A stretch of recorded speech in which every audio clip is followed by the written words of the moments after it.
Sir, ഈ തെരഞ്ഞെടുപ്പ് അടുത്ത് വരുന്നതോടുകൂടി കേരളം ഇന്ന് വരെ കാണാത്ത രീതിയിലുള്ള ചില കാഴ്ചകൾ കാണുന്നു. എനിക്കവർ പറയാൻ ആഗ്രഹം എന്ന് പറയുന്നത്, ഇത് രാഷ്ട്രീയമായ ഒരു വൈകൃതം ഇതിനകത്ത് ഇല്ലയോ എന്നെനിക്കൊരു സംശയമാണ്. ഞാൻ ഒന്ന് രണ്ട് കാര്യങ്ങൾ പറഞ്ഞു തുടങ്ങാം. ഒന്ന്, ഒരു സീറ്റ് നൽകിയിരുന്നെങ്കിൽ ഇക്കണ്ട പുകിലുകളൊന്നും സുധാകരൻ ആലപ്പുഴയിൽ കാട്ടില്ലായിരുന്നു. മറ്റൊരു സുധാകരൻ കാട്ടിയതും ഒരു പാർലമെൻ്ററി മോഹം വെച്ചിട്ടൊരു സീറ്റിനാണ് ബഹളം വെച്ചത്. സീറ്റ് കൊടുത്തിരുന്നെങ്കിൽ തീരാവുന്ന വിഷയമേ PK ശശിക്ക് ഉണ്ടായിരുന്നുള്ളൂ. അങ്ങനെ കുഞ്ഞികൃഷ്ണൻ്റെ കാര്യമാണ് ലേശം ഒന്ന് വ്യത്യസ്തപ്പെട്ട് നിൽക്കുന്നത്, കണക്കുകളുടെ ഒരു തിരിമറി. പക്ഷേ അത് കൊണ്ടുവന്ന സാഹചര്യം എന്ന് പറയുന്നത് തിരഞ്ഞെടുപ്പ് അടുത്ത സാഹചര്യമായിരുന്നു. അവിടെയാണ് അത് വിൽക്കപ്പെടാൻ സാധ്യതയുള്ള ഒരു സമയം എന്ന് പറയുന്നത്. അപ്പോൾ ഇന്നലെ മറ്റൊരു നേതാവ് പറയുന്നത് കേട്ടു, നമ്മളോടൊപ്പം നിൽക്കുമ്പോൾ പുതിയാപ്പിള, ഇങ്ങോട്ട് വരുമ്പോൾ പുതിയാപ്പിള, അങ്ങോട്ട് പോയാലും അത് ഈ വർഗവഞ്ചകൻ അങ്ങനെയുള്ളത്. വാസ്തവത്തിൽ ഇത് കേരളീയരുടെ ഈ രാഷ്ട്രീയ നൈതികതയെ പോലും ചോദ്യം ചെയ്യുന്ന, എന്നെയും സാറിനെയും പോലെയുള്ള നമ്മുടെ വോട്ടേഴ്സിനെ സമ്മർദ്ദത്തിലാക്കുന്ന, കാരണം ഒരു തത്വദീക്ഷയില്ലാത്ത തരത്തിൽ ഇന്ന് വരുന്നവനെ നാളെ എടുക്കുകയാണ്. ഏത് പാർട്ടിയിൽ അങ്ങോട്ടും ഇങ്ങോട്ടും എടുക്കുന്നു. ഇത് എത്രമാത്രം ശരിയാണ്? എന്താണ് ഇതിൻ്റെ ഇത് ഏതളവിലാണ് ഈ വോട്ടേഴ്സിനെ, പുതിയ വോട്ടേഴ്സിനെ എങ്കിലും അത് സ്വാധീനിക്കുന്നത്? ഇത് നാടിനെ മൊത്തത്തിൽ സ്വാധീനിക്കുന്ന, അല്ലെങ്കിൽ ദോഷമായി ബാധിക്കുന്ന ഒരു പ്രശ്നം തന്നെയാണ്. ഇതിന് കാരണം എന്താണ്? കാരണം ഒന്നേ ഉള്ളൂ. പ്രധാന കാരണം, അനഭിമിതർ ഒത്തിരി പേര് ഈ പാർട്ടി എന്നുള്ള ഒരു സിദ്ധാന്തം ഉപയോഗിച്ചുകൊണ്ട്, അല്ലെങ്കിൽ സംവിധാനം ഉപയോഗിച്ചുകൊണ്ട് നിയമസഭ, പാർലമെൻറ്റ് പോലുള്ള ഉന്നത സമിതികളിൽ കയറി പറ്റുന്നു. അവർക്ക് യാതൊരു ക്വാളിഫിക്കേഷനും വേണ്ട, അവർക്ക് യാതൊരുവിധ മൊറാലിറ്റിയും വേണ്ട, അവർക്ക് യാതൊരുവിധ കമ്മിറ്റ്മെൻറ്റും വേണ്ട. അങ്ങനെയുള്ളവരെ പാർട്ടികൾ തിരഞ്ഞെടുക്കാൻ തുടങ്ങിയിരിക്കുന്നു. അതാണ് ഇവിടെ തോന്നുന്ന പ്രശ്നം. നമ്മൾ ക്വാളിറ്റി ഉള്ളവരെ തിരഞ്ഞെടുക്കുമ്പോഴാണ് ക്വാളിറ്റിയുള്ള റെസ്പോൺസുകൾ വരുന്നത്. അതെ, ഇപ്പം മികച്ചവരെ നമ്മൾ തിരഞ്ഞെടുക്കുകയാണ്, ധാർമ്മികതയുള്ളവരെ തിരഞ്ഞെടുക്കുകയാണ്, വിദ്യാഭ്യാസ യോഗ്യത കൂടുതലുള്ളവരെ തിരഞ്ഞെടുക്കുകയാണ്, സോഷ്യൽ കമ്മിറ്റ്മെൻ്റ് ഉള്ളവരെ തിരഞ്ഞെടുക്കുകയാണ് നിയമസഭയിലേക്കും പാർലമെൻറ്റിലേക്കും എങ്കിൽ അവിടെ പ്രശ്നമില്ല. മറ്റുള്ളവർ തനിയെ മനസ്സിലാക്കിക്കൊള്ളും, എനിക്ക് അത്രയ്ക്ക് നിലവാരമില്ല, എനിക്ക് അത്രയ്ക്കുള്ള കഴിവില്ല, എനിക്ക് ആ സ്ഥാനത്തേക്ക് പോകാനില്ല, എനിക്കൊരു പഞ്ചായത്ത് മെമ്പറിനപ്പുറം പോകാനുള്ള കഴിവില്ല എന്ന് സ്വയം മനസ്സിലാക്കിക്കൊള്ളും. ഇതങ്ങനെയല്ല. പഞ്ചായത്ത് മെമ്പറാവാൻ കഴിവില്ലാത്ത ആളെ രാജ്യസഭയിലേക്കും നോമിനേറ്റ് ചെയ്യുകയാണ്, രാജ്യസഭയിലേക്ക് അയക്കുകയാണ് ചെയ്യുന്നത്. ഇവിടുന്ന് അവിടെ ചെന്നിട്ട് ഇംഗ്ലീഷും മലയാളവും അല്ലാത്ത ഭാഷ സംസാരിച്ച് ഈ സംസ്ഥാനത്തിന് തന്നെ ഏറ്റവും കൂടുതൽ വിദ്യാഭ്യാസം ഉണ്ടെന്ന് പറയുന്ന, മികച്ച വിദ്യാഭ്യാസം ഉണ്ടെന്ന് പറയുന്ന ഈ സംസ്ഥാനത്തിന് തന്നെ അപമാനം ഉണ്ടാക്കുന്നു. മന്ത്രിമാർ വെറും ഇപ്പം സാധാരണക്കാർ പറയുന്നതിനേക്കാൾ മോശമായ ഭാഷ സംസാരിക്കും, ഉത്തരവാദിത്വമില്ലാതെ പെരുമാറുകയും. ഇപ്പം നമ്മൾ നോക്കുക, എത്ര കോടിയുടെ സ്വർണമാണ് ശബരിമല ക്ഷേത്രത്തിൽ നിന്ന് പോയിരിക്കുന്നത്. അതിൻ്റെ ഉത്തരവാദിത്വം ആർക്കുമില്ല. അതിനെ നിയോഗിച്ച ഡയറക്ടർ ബോർഡിനില്ല, അതിൻ്റെ പ്രസിഡന്റിനില്ല, അതിനുവേണ്ടി ഒരു മന്ത്രിയെ പ്രത്യേകം ഇരിക്കും ദേവസ്വം എന്ന് പറഞ്ഞിട്ട് ആ മന്ത്രിക്കില്ല, ആ മന്ത്രിസഭയ്ക്കില്ല. പിന്നെ എന്തിനു സാർ മന്ത്രി? പിന്നെ എന്തിനാണ് MLA? പിന്നെ എന്തിനാണ് നമുക്ക് ഈ ബോർഡുകൾ? അതിൻ്റെ ചെയർമാൻ എന്തിനാണ്? ഈ കൊടി വെച്ച കാറിൽ ഇങ്ങനെ നടക്കാനും നമ്മുടെ മുമ്പിൽ ധാർഷ്ട്യം കാണിക്കാനുമാണോ? അപ്പം ഇങ്ങനെ വരുമ്പോൾ എന്ത് പറ്റുമെന്നറിയാമോ? വളരെ സാധാരണക്കാരനായ വ്യക്തി പോലും ചിന്തിച്ചു പോകും, എന്തിന് ഗൾഫിൽ പോകണം? ഞാൻ എന്തിന് ഗൾഫിൽ പോകണം? ഞാൻ എന്തിന് നോർത്ത് ഇന്ത്യയിൽ പോയി കിടന്ന് വല്ല കൽക്കരി ഖനിയിലോ അല്ലെങ്കിൽ ഡൽഹിയിലെ ഗലിയിലോ കിടന്ന് പണിയെടുത്ത് ഇവിടേക്ക് കാശുണ്ടാക്കി കൊടുത്ത് ഭാര്യയും പിള്ളേരെയും പോറ്റുന്നു? നല്ല വെളുത്ത ഉടുപ്പ്, അല്ലെങ്കിൽ ഓരോരുത്തരുടെ യൂണിഫോം അനുസരിച്ചുള്ള ഉടുപ്പ് ഇട്ട് ഒരു മൊബൈൽ ഫോണും കയ്യിൽ വെച്ചുകൊണ്ട് ജംഗ്ഷനിൽ ഇറങ്ങി നിന്നാൽ മതി. ആരടാന്ന് ചോദിക്കുമ്പോൾ എന്തടാന്ന് ചോദിച്ചാൽ മതി. ഒരു പാർട്ടിയുടെ ബാക്കിംഗ് ഉണ്ടെങ്കിൽ അയാളെ ആരും ചോദ്യം ചെയ്യാനില്ല. പോലീസ് അയാളുടെ കൂടെ, ഭരണമുണ്ടെങ്കിൽ മറ്റ് സംവിധാനങ്ങൾ അയാളുടെ കൂടെ, കോടതികളിലെത്തുന്ന പ്രോസിക്യൂഷൻ പലപ്പോഴും അവരുടെ കൂടെ, എല്ലാ പ്രശ്നങ്ങളും തിരിമറിയിലൂടെ ശരിയാക്കുന്നു. നമ്മുടെ ബാങ്കുകൾ പലതും കൊള്ളയടിക്കപ്പെടുന്നു, ഡെപ്പോസിറ്റ് കിട്ടാതെ ആളുകൾ വലയുന്നു. ഇത് വല്ലാത്തൊരു പ്രശ്നമല്ലേ? ഈ പ്രശ്നം എങ്ങനെ ഉണ്ടായി? ഞാൻ പറഞ്ഞതിൽ നിന്നാണ് ഉണ്ടായത്.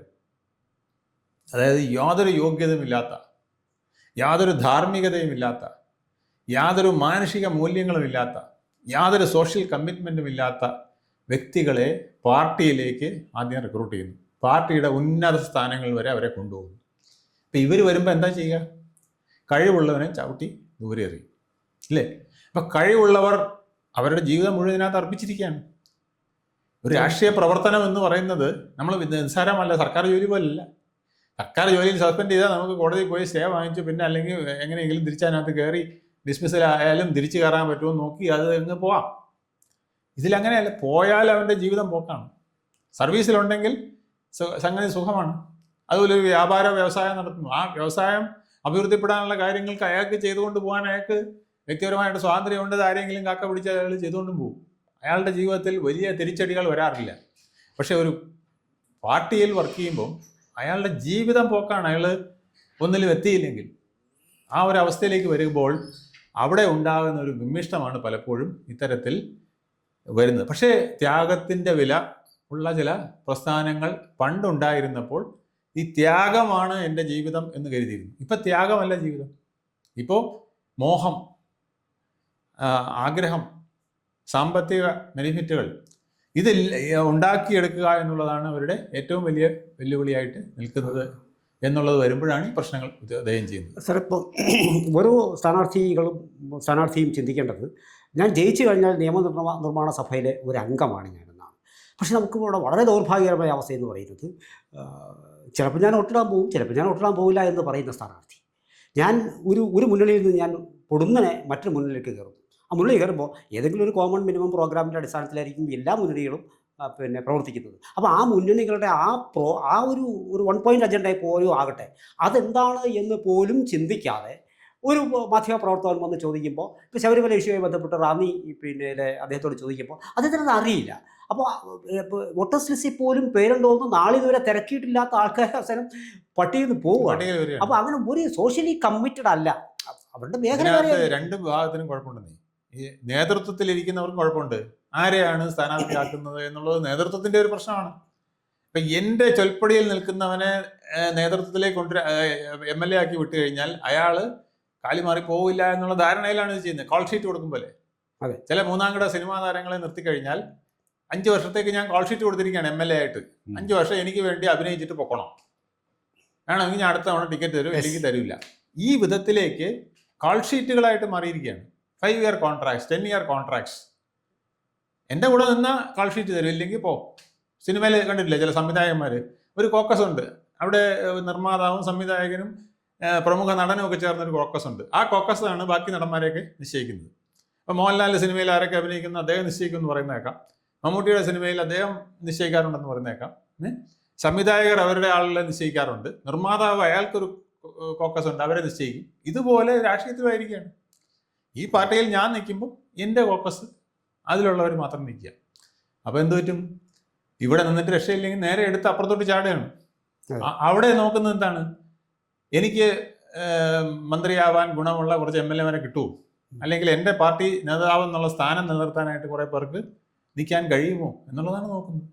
വാസ്തവത്തിലെ ഒരു വികസനോന്മുഖമായ ആ ഒരു വികസനത്തിലേക്ക് പൊയ്ക്കൊണ്ടിരിക്കുന്ന ഒരു സമൂഹത്തെ സംബന്ധിച്ചിട്ട് അവിടെ ഉയർത്തേണ്ടുന്ന വിഷയങ്ങളൊന്നും ഇലക്ഷൻ ഉയർത്തുന്നില്ല എന്നുള്ളതാണ്. നമ്മുടെ ദൗർഭാഗ്യവശാൽ നമ്മൾ കേരളത്തിൽ ഇപ്പോൾ ഈ ഇലക്ഷനിൽ ഉയർത്തുന്ന മുഴുവൻ ഡീലുകളുടെ ഇഷ്യൂ, ഇത്തരത്തിലുള്ള ആൾക്കാരുടെ ഇഷ്യൂ, പിന്നെ പരസ്പരമുള്ള ഈ നേരത്തെ പറഞ്ഞ ചിറ്റാപ്രയോഗം, അല്ലെങ്കിൽ പാലക്കാട് സ്ഥാനാർത്ഥിക്കെതിരെ മറ്റൊരാളിൻ്റെ, പിന്നെ ഈ കൂറുമാറി മറ്റ് സീറ്റുകൾ നേടിയ ആൾക്കാരെക്കുറിച്ച് വളരെ മോശപ്പെട്ടിരുന്നില്ല. അപ്പോൾ വാസ്തവത്തിൽ ഇത് ഈ കേരളം എന്താണ് സംഭവിച്ചുകൊണ്ടിരിക്കുന്നത്? വാസ്തവത്തിൽ നാളിതുവരെ നമ്മൾ നേരത്തെ ഞാൻ പറഞ്ഞത് ഈ പൊളിറ്റിക്കൽ ലിറ്ററസിയുടെ വിഷയമാണോ അതോ നമ്മൾ വീണ്ടും പിന്നോട്ടടിക്കുകയല്ലേ?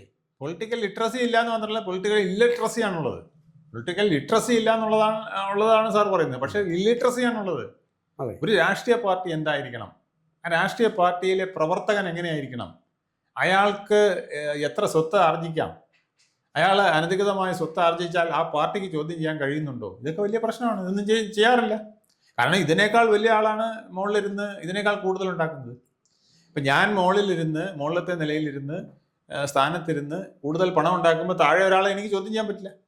അപ്പോൾ അയാളും ഉണ്ടാക്കും. ശരി, ഇപ്പോൾ നടക്കുന്ന ഒരു പ്രത്യേകിച്ച് പലരും പറയുന്ന ഒരു പഞ്ചായത്ത് മെമ്പർ ആയാൽ ഒരു 5 വർഷം കൊണ്ട് ഒരു 10 ലക്ഷം രൂപയുടെ വർക്ക് കിട്ടിയാൽ, 10 കോടി രൂപയുടെ വർക്ക് കിട്ടിയാൽ മതി. ഒരു ഓട്, പാലം, കലുങ്ക്, തോട് കിട്ടി കഴിഞ്ഞാൽ 20% 20% കമ്മീഷൻ കിട്ടുന്നത്. അപ്പോൾ എത്രയാ? 2 കോടി രൂപ. ഗൾഫിൽ പോയ ഒരുത്തന് 2 കോടി രൂപ സമ്പാദിക്കാൻ പറ്റുമോ? ഇവിടുന്ന് ഭാര്യയും മക്കളെയും എല്ലാം ഉപേക്ഷിച്ച് ഗൾഫിൽ പോയിട്ട് 5 വർഷം കഴിഞ്ഞ് വരുമ്പോൾ 2 കോടി രൂപ അയാളുടെ പോക്കറ്റിൽ ഉണ്ടാവണമെന്നില്ല, ബാങ്കിൽ ഉണ്ടാവണമെന്നില്ല. ഇത് ഭാര്യയെ ഉപേക്ഷിക്കേണ്ട, മക്കളെ ഉപേക്ഷിക്കേണ്ട, നാടിനെ ഉപേക്ഷിക്കേണ്ട, വേറെ ഒന്നും വേണ്ട. ഇവിടെ ഭയങ്കരമായ ഒരു സ്റ്റാറ്റസ്. അതെ. പഞ്ചായത്ത് മെമ്പർ ഇല്ലാതെ ഒരു പരിപാടി നടത്താൻ പറ്റില്ല. മുഖ്യമന്ത്രി വരുന്ന ഒരു പരിപാടിയാണെങ്കിൽ പോലും അതിൽ സ്വാഗതമോ അല്ലെങ്കിൽ കൃതജ്ഞതയോ പഞ്ചായത്ത് മെമ്പർ ആയിരിക്കും. നോട്ടീസ് പേര് കാണോ? നോട്ടീസിൽ പേരുണ്ട്. അപ്പോൾ അവിടെ മുഖ്യമന്ത്രിക്ക് ഒപ്പം ഇരിക്കുകയാണ് പഞ്ചായത്ത് മെമ്പർ. ഇനി ഇത് MLA ആയാൽ ഇതിന്റെ ഗ്രേഡ് കൂടി, കൗൺസിലർ അതിന്റെ ഗ്രേഡ് കൂടി, മേയർക്ക് അതിന്റെ ഗ്രേഡ് കൂടി, MP ആയാൽ എല്ലാറ്റിലും വലിയ MP ആയ പിന്നെ ചോദ്യമില്ല. എന്ത് ചെയ്യുന്നു എന്ന് പോലും ആർക്കും അറിഞ്ഞൂടല്ലോ. ഇവിടുന്ന് 10-20 MP പോയിട്ടുള്ളതിൽ ആരെന്ത് ചെയ്യുന്നു ആർക്കറിയാം? പാർലമെന്റിൽ പോയി അവരൊന്നും ചെയ്യാറില്ല. കേരളത്തിന് വേണ്ടി പ്രത്യേകിച്ച് വാദിച്ചൊന്നും നമ്മൾ കണ്ടിട്ടില്ല. അവിടെ പോസ്റ്റർ എടുത്ത് ഡിസ്പ്ലേ ചെയ്യുക, അല്ലേ, അടി കൂടുക, ഇതൊക്കെയാണ് ചെയ്തിട്ടുള്ളത്. കേരളത്തിന് വേണ്ടി കോമൺ ആയിട്ട് ഒരു ആവശ്യം ഉന്നയിച്ച് ആരെങ്കിലും നിന്നതായിട്ട് നമ്മൾ ഇതുവരെ കണ്ടിട്ടുണ്ടോ? അതേസമയം അവരുടെ നേതാവിന് പ്രസംഗിക്കാൻ അവസരം കൊടുത്തില്ല, അല്ലെങ്കിൽ അവരുടെ നേതാവിനെ കൊച്ചാക്കി. ഇതൊക്കെയാണ് അവിടെ വലിയ വിഷയങ്ങളായിട്ട്. പക്ഷേ ഇതൊക്കെ വെച്ച് നമ്മൾ സംസാരിക്കുമ്പോഴും ഇതിനെ ഇത്തരം കാര്യങ്ങൾക്കെതിരെ പ്രതികരിക്കേണ്ടത് വോട്ടേഴ്സ് തന്നെയാണ്. പക്ഷേ എങ്കിൽ പോലും കഴിഞ്ഞ തവണ ഉള്ളതിൽ ഇപ്പോൾ നമുക്കറിയാം വോട്ടേഴ്സിന് ചോയ്സ് ഇല്ല സാർ. അല്ല ഞാൻ പറഞ്ഞു സാർ, അങ്ങനല്ല, ഈ ന്യൂജൻ വോട്ടേഴ്സ് ഉണ്ടല്ലോ, ഇപ്പോഴത്തെ അവർ വാസ്തവത്തിൽ നമ്മളിപ്പോൾ നല്ല സീനിയർ നേതാക്കളുടെ പേര് ചോദിച്ചാൽ പോലും അവർക്ക് അറിയില്ല. അപ്പോൾ അവർ ഒന്നും അറിയാതെ വന്ന് വോട്ട് രേഖപ്പെടുത്തി അവർ കുത്തുന്നേടപ്പം ഇങ്ങനെയുള്ള ആൾക്കാർക്കായിരിക്കും. അത് നമ്മുടെ ഇവർ പക്ഷേ ജയിക്കാനുള്ള സാധ്യതയുണ്ട്, അല്ലെങ്കിൽ പിന്തുണയുണ്ടെന്നുള്ളതെങ്കിലും തെളിയിക്കപ്പെടും. അങ്ങനെ വന്ന് നാട് അങ്ങോട്ട് പോകും. അതെ, അങ്ങനെ വല്ലാത്തൊരു നാട് നശിച്ചു എന്നുള്ളതിന് നമ്മൾ സംശയമില്ലല്ലോ. അതായത് ഏറ്റവും വലിയ ദോഷമുണ്ടായിട്ട് പോലും നമ്മൾ നമ്മുടെ സംസ്ഥാനത്തിന് ആരും ചോദിക്കുന്നില്ല. ഇപ്പൊ 5 ലക്ഷം കോടി രൂപ കടക്കണിയിലാണെന്ന് പറയുന്നത്. ഈ 5 ലക്ഷം കോടി രൂപ കടക്കണി ആരുണ്ടാക്കി? ഇതെങ്ങനെ തിരിച്ചു പിടിക്കും? ഇത് ആരുടെ പോക്കറ്റിലേക്കാണ് പോയത്? ഇത് തിരിച്ചു പിടിക്കാൻ ഇപ്പം നടപടി വേണ്ടതെന്ന് നമ്മൾ ചോദിക്കാറില്ലല്ലോ. ഞാനൊരു സർക്കാർ ഉദ്യോഗസ്ഥനാണ്. 1 ലക്ഷം രൂപ ഞാൻ അധികൃതമായി സമ്പാദിച്ചു എന്നറിഞ്ഞാൽ എന്നെ കുരുക്കാനുള്ള മാർഗമുണ്ട്. എന്തെങ്കിലും ഒന്നുകിൽ എൻ്റെ ശമ്പളത്തിൽ നിന്ന് അല്ലെങ്കിൽ ആക്ടിവിറ്റിയിൽ നിന്ന് അത് എന്തെങ്കിലും വിധത്തിൽ അത് പിടിച്ചിരിക്കും. പക്ഷേ ഒരു ഭരണ സംവിധാനത്തിൽ ഇരിക്കുമ്പോൾ ഒരു ക്യാബിനറ്റ് തീരുമാനിച്ചു പറഞ്ഞാൽ പിന്നെ ഒന്നുമില്ല. ഒറ്റ വ്യക്തി തീരുമാനിച്ചാൽ ചിലപ്പോൾ അത് കോടതി കൊണ്ടെങ്കിലും നമുക്ക് അയാൾക്കെതിരെ കുറ്റം ചുമത്ത്. അത് ക്യാബിനറ്റ് തീരുമാനിച്ചു കഴിഞ്ഞാൽ പിന്നെ അതിനൊന്നിനുമില്ല. ക്യാബിനറ്റ് എന്ന് പറഞ്ഞാൽ നിയമസഭയുടെ മിനിയേച്ചറാണ്.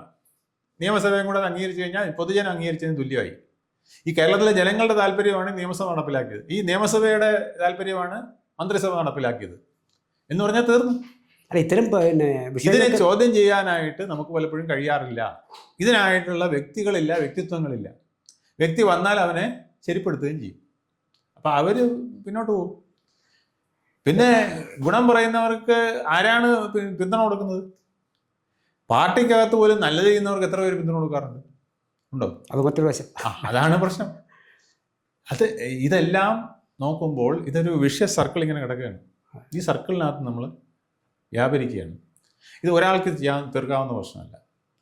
ഞാനിത് 2-3 വേദികളിൽ ഞാൻ പറഞ്ഞിട്ടുണ്ട്. സ്വാമി വിവേകാനന്ദൻ പറഞ്ഞൊരു ആപ്തവാക്യമുണ്ട്. ഈ ലീഡർഷിപ്പ് ക്വാളിറ്റി എന്ന് പറയുന്നത് ഡെമോക്രസിയിൽ 50% from the top, 50% from the bottom. അതായത് ധാർമ്മികത മുകളിൽ നഷ്ടപ്പെടുമ്പോൾ അത് താഴേക്കിടയിൽ നിന്ന് അതിനെ തിരുത്താൻ ആൾക്കാർ വരണം. താഴെ തട്ടിലുള്ളവരുടെ ധാർമ്മികത നഷ്ടപ്പെട്ട് ബാങ്ക് കൊള്ളയും മറ്റൊരു മറിച്ചൊക്കെ നടത്തിക്കൊണ്ടിരിക്കും. മുകളിലിരിക്കുന്നവർ ഇവരെ പിടിച്ച് കടിഞ്ഞാണിടാൻ നിൽക്കണം. ഈ ഒരു പുഷ് ആൻഡ് പുൾ, ഒരു വടംവലി ഓരോ രാഷ്ട്രീയ പാർട്ടിക്കകത്തും വേണം. നേതൃത്വവും അണികളും തമ്മിലുള്ള ഈ വടംവലി ഉണ്ടായില്ലെങ്കിൽ അവിടെ ഡെമോക്രസി നിൽക്കില്ല. സാർ, എനിക്ക് തോന്നുന്നു ഈ ജനാധിപത്യത്തിൽ ഉള്ള ഇത്തരം വളരെ തരംതാണ വിഷയങ്ങളെ തിരുത്താൻ സംവിധാനങ്ങൾ തന്നെ മുൻകൈ എടുത്തതിന്റെ ഫലമായിരുന്നിരിക്കണമല്ലോ നോട്ട. അപ്പൊ ഞാൻ പറയുന്നത് നോട്ടയ്ക്കും പ്രശ്നമുണ്ട്. കാരണം നോട്ട ഇപ്പൊ 50% കൂടുതൽ വന്നാലും ഇപ്പൊ കാര്യമൊന്നുമില്ലല്ലോ. അല്ല, ഞാൻ ബട്ട് ഈ നോട്ട കൂടിക്കൂടി വരുന്നത് കാണുമ്പോൾ ഈ വോട്ടേഴ്സിന്റെ പ്രതിഷേധം അവിടെ രേഖപ്പെടുത്തും. നോട്ടയ്ക്ക് ഫലം വരണമെങ്കിൽ എങ്ങനെ വേണമെന്നറിയാം സാറേ. മുഖ്യ സ്ഥാനാർത്ഥിയേക്കാൾ കൂടുതൽ വോട്ട് നോട്ടയ്ക്ക് കിട്ടിയാൽ അവിടെ മുഴുവൻ പേരെ മാറ്റണം, പിന്നെ അവരെ ഡിസ്ക്വാളിഫൈ ചെയ്യണം. പക്ഷെ ഈ ഇതിന്റെ ഗ്രാഫ് ഉയർന്നു വരുന്നത് കാണുമ്പോൾ ഈ നമ്മുടെ ആൾക്കാർക്കുള്ള അങ്ങനെയില്ല. അല്ല, നമ്മുടെ പ്രതിഷേധം നമുക്ക് മനസ്സിലാക്കാൻ കഴിയുമല്ലോ എന്നുള്ള മനസ്സിലാക്കിയോണ്ട് കാര്യമില്ല. കാരണം നോട്ടയ്ക്ക് 1,50,000 വോട്ട് പോൾ ചെയ്തു. നോട്ട 75,000 വോട്ട് വന്നു, 75 ലക്ഷം വോട്ട് വന്നു. അതുകൊണ്ടൊരു കാര്യമില്ല. ബാക്കിയുള്ളത് 2-3 ആൾ മറ്റവർക്ക് പോയ കാര്യം മാത്രമേ അത് ഉള്ളൂ. വെച്ചിട്ട് അതിലെ ഭൂരിപക്ഷം വെച്ച് ജയിച്ചു പോവല്ലേ. ഇപ്പം എല്ലാവരുടെ വോട്ടെണ്ണുമ്പോൾ 1 കോടി 50 ലക്ഷം വോട്ടുണ്ടെങ്കിൽ ആ വോട്ടിൽ നിന്ന് കിട്ടുന്നത് 1.5 ലക്ഷം വോട്ട് ഒരു നിയമസഭ, മറ്റേ ഞാൻ പാർലമെന്റിന്റെ കാര്യമല്ലേ പറഞ്ഞു, നിയമസഭയാണെങ്കിൽ 1.5 ലക്ഷം മതി. 1 ലക്ഷം പേരിൽ 15,000 പേരെ വോട്ട് ചെയ്തുള്ളൂ എന്ന് ചോദിക്കും. ആ 15,000-ൽ കൂടുതൽ ആർക്കുണ്ട്? 10 പേര് നിന്ന് മത്സരിക്കുന്നു, അതിൽ 5,000 കിട്ടിയാൽ അത് മതി. അതായത് നമ്മള് ഇത് ജനാധിപത്യത്തിന്റെ ഒരു അപജയം കൂടിയാണ്. ഇതിനാണ് നോട്ട വെച്ചിരിക്കുന്നത്. ഇതിനല്ല നോട്ട വെച്ചിരിക്കുന്നത്. നമുക്ക് ഇഷ്ടമില്ലാത്ത സ്ഥാനാർത്ഥികൾ വന്നാൽ വോട്ട് ചെയ്ത് കഴിഞ്ഞാൽ ശരിക്ക് അത് നോട്ടയ്ക്ക് ഭൂരിപക്ഷം കിട്ടിയാൽ ഇലക്ഷൻ മുഴുവൻ റദ്ദാക്കണം. അതെ. പിന്നെ ആ സ്ഥാനാർത്ഥിയെ മത്സരിക്കാനും സമ്മതിക്കരുത്. കാരണം ഇവരെ ആർക്കും വേണ്ടെന്നല്ലേ പറഞ്ഞു, ഇവന് പിന്നെ മത്സരിക്കാൻ പറ്റില്ല. ഈ നിയമം വന്നാലേ നോട്ട കൊണ്ട് രക്ഷയുള്ളൂ. അല്ലെങ്കിൽ നോട്ട കൊണ്ട് ഗുണമില്ല. നോട്ട വെറും ഒരു നാറ്റക്കേസായിട്ട് നിൽക്കുകയുള്ളൂ. ഞാൻ ഉദ്ദേശിച്ചത് ഇവിടെ പ്രതിഷേധം വർദ്ധിക്കുന്നത് കണക്കാക്കാൻ അത് ഉതകും എന്നുള്ളതിനപ്പുറത്തേക്ക് കാര്യങ്ങളില്ല. അതിപ്പോ നമ്മൾ പോയിട്ട് ഈ വോട്ടർ പെട്ടിക്കകത്ത് തുപ്പിട്ട് വരുന്ന പോലെ, അല്ലെങ്കിൽ വോട്ടർ മെഷീനിൽ തുപ്പിട്ട് വരുന്ന പോലെ ഉള്ളൂ. മനസ്സിലായില്ലേ? നമ്മൾ അടിമകളായിരിക്കുന്നിടത്തോളം കാലം, ചിഹ്നങ്ങളുടെ അടിമകളും രാഷ്ട്രീയ പാർട്ടികളുടെ അടിമകളായിരിക്കുന്നിടത്തോളം കാലം മറ്റു മാർഗങ്ങളില്ല. അത് മാർഗം ഇതേ ഉള്ളൂ സാറേ. മാർഗം നോട്ട അതിന് പറ്റിയ മാർഗമാണ്. അതിനാണ് ADR ഒരിക്കൽ നോട്ട കൊണ്ടുവരാൻ പറഞ്ഞത്. അങ്ങനെ നോട്ട അനുവദിച്ചു. നോട്ടയ്ക്ക് സ്ഥാനം വേണം എന്നുള്ളത് നമ്മുടെ സുപ്രീം കോടതി അനുവദിച്ചു. പക്ഷെ ഇതിൽ വരേണ്ടത് ജനപ്രാതിനിധ്യ നിയമത്തിൽ മാറ്റം വരണം. അതായത് ഭൂരിപക്ഷം വോട്ടും നോട്ടയ്ക്ക് കിട്ടിയാൽ ആ മുഴുവൻ സ്ഥാനാർത്ഥികളും അസാധുവായും അവർക്ക് പിന്നെ അടുത്ത 6 വർഷത്തേക്ക് മത്സരിക്കാൻ പോലും അർഹതയില്ല എന്ന് വരണം. ഒരു കോൺസ്റ്റിറ്റ്യുവൻസിയിൽ മത്സരിക്കാൻ പോലും അർഹതയില്ല എന്ന് വന്നാൽ മെറിറ്റുള്ളവർ കടന്നു വരും. ഇപ്പോൾ ലോകായുക്ത പോലും ഈ കണ്ടീഷനിലായിരിക്കും. ലോകായുക്ത പോലും വെറും നോക്കുകുത്തിയായി. അതായത് ലോകായുക്ത നിയമം പാസ്സാക്കും, പിന്നെ ജഡ്ജ്മെന്റ് ഇടും. ആ ജഡ്ജ്മെന്റ് നടപ്പിലാക്കേണ്ടത് വേറൊരു കമ്മിറ്റിയാണ് എന്ന് പറഞ്ഞാൽ പിന്നെ ഇപ്പോൾ നമ്മളെ തൂക്കിക്കൊല്ലാൻ വിധിക്കുമ്പോൾ നമ്മൾ തന്നെ 4-5 വിധിച്ചവരെല്ലാം തൂക്കിക്കൊല്ലാനും വ്യഭിചാരത്തിന് ശിക്ഷിക്കപ്പെട്ടവരും എല്ലാം കൂടെ ചേർന്ന് ഒരു കമ്മിറ്റി ഉണ്ടാക്കിയിട്ട് ആ കമ്മിറ്റി നിശ്ചയിക്കുകയാണ് ഈ ജഡ്ജ്മെന്റ് കറക്റ്റാണോ തെറ്റാണോ എന്ന് പറയുന്ന പോലെ ഉള്ളൂ. അതിൻ്റെ ഒരു ബ്രോഡ് സെൻസിൽ നമ്മൾ പറഞ്ഞാൽ എന്തായാലും സർവേശ്വരൻ തിരുത്തട്ടെ. ഇത് ജനങ്ങൾ ഒരു പരിധി കഴിയുമ്പോൾ എന്ത് പറ്റുമെന്നറിയാമോ? ഇത് എന്നും നിൽക്കില്ല, ഓടിച്ചിട്ട് കല്ലെറിയുന്ന ചില അവസ്ഥകൾ വരും. പക്ഷെ അത് വരുമ്പോൾ പിന്നെ ഒന്നും ചെയ്യാൻ പറ്റില്ല, ടോട്ടൽ കെയോസ് ആയി പോയി കഴിയും. അതെ, അന്ന് പിന്നെ നമുക്ക് നമ്മുടെ നാടിനെ ലിഫ്റ്റ് ചെയ്യാൻ പറ്റാത്ത അവസ്ഥയിലായി പോകും. അന്നേ ജനങ്ങൾ വെളിയിറങ്ങുള്ളൂ. കാരണം അവന് റോഡില്ല, അവന് വീട്ടിൽ ഭക്ഷണം കിട്ടുന്നില്ല, കുട്ടിക്ക് തൊഴിലില്ല, വിദ്യാഭ്യാസ സ്ഥാപനങ്ങളിൽ ചെന്ന പിന്നെ കഞ്ചാവ് അടിച്ചുകൊണ്ട് ഭ്രാന്തനായിട്ട് തിരിച്ചു വരുന്നു, അല്ലെങ്കിൽ കത്തിക്കുത്ത് നടത്തി ശവശരീരമാണ് കൊണ്ടുവരുന്നത്, രക്തസാക്ഷിയായിട്ടാണ് മോൻ വരുന്നത് അല്ലെങ്കിൽ മോള് വരുന്നത് എന്നൊക്കെ പറയുമ്പോൾ ജനങ്ങൾ തിരിയും. പക്ഷെ അന്നൊരു പ്രയോജനമില്ല.